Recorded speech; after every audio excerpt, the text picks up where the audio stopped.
The next station is Bourneville.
After killing the Aztec Emperor Moctezuma and defeating the Aztec people, I returned to Spain. My fellow countrymen absolutely adore. I loaded my galleons with cocoa beans and chocolate drink. Everyone is drinking because I was convinced.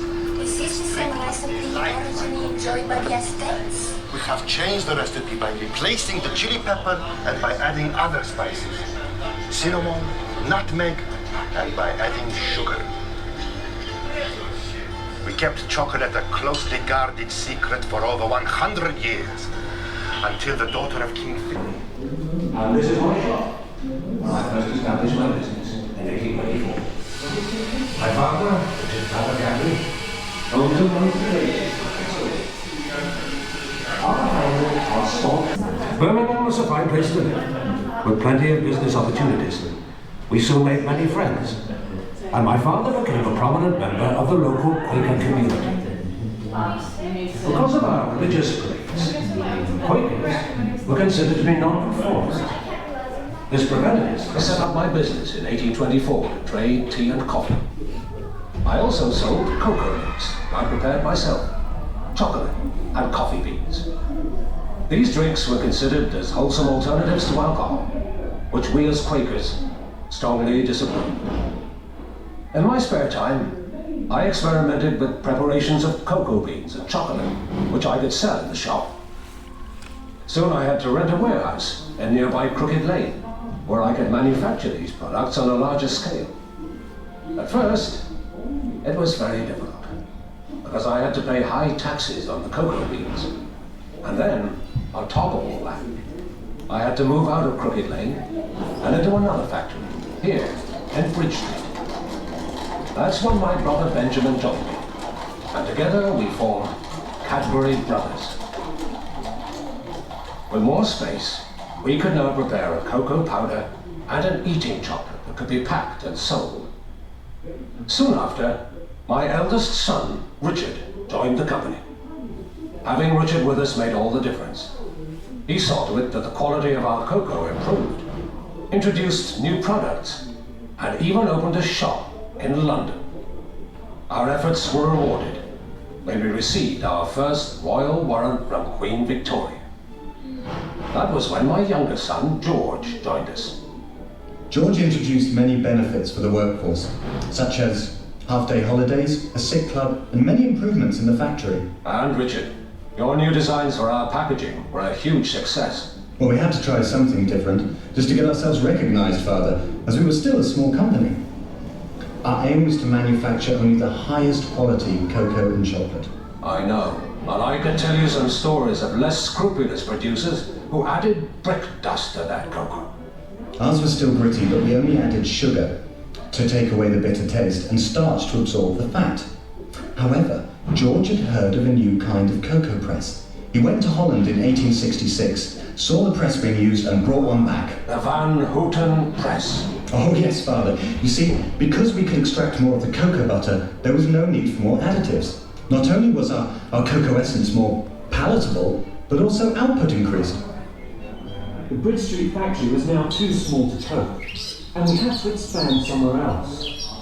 For some time, George and I had shared the same vision to build our new factory in a garden setting, away from the smoke and grime of the city. We called our new factory Bourneville. We opened our new factory in 1879, and were faced with many more challenges as the size of our workforce increased.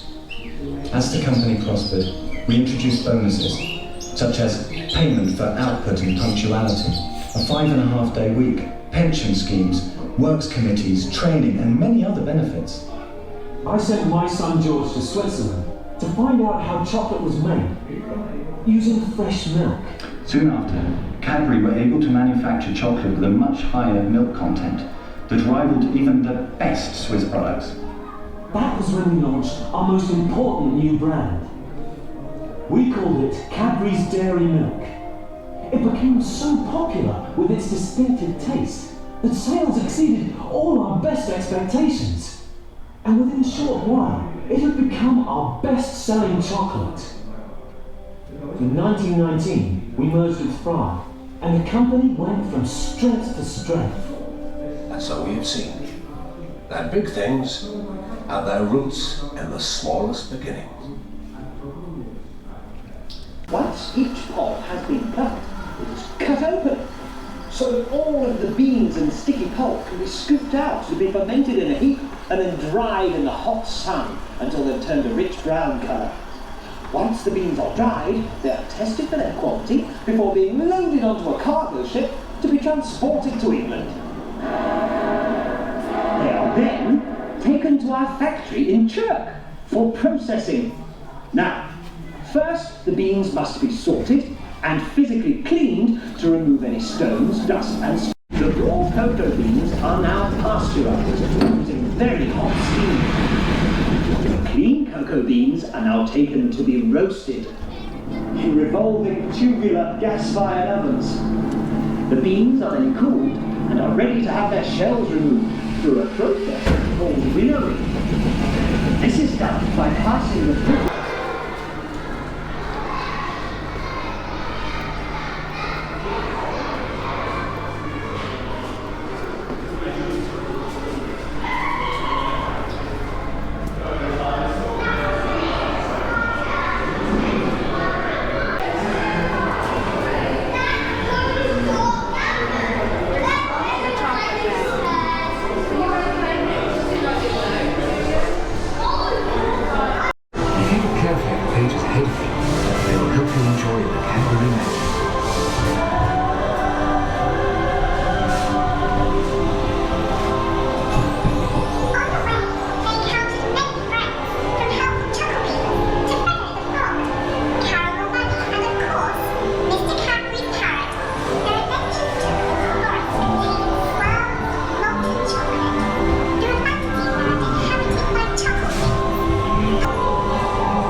man away.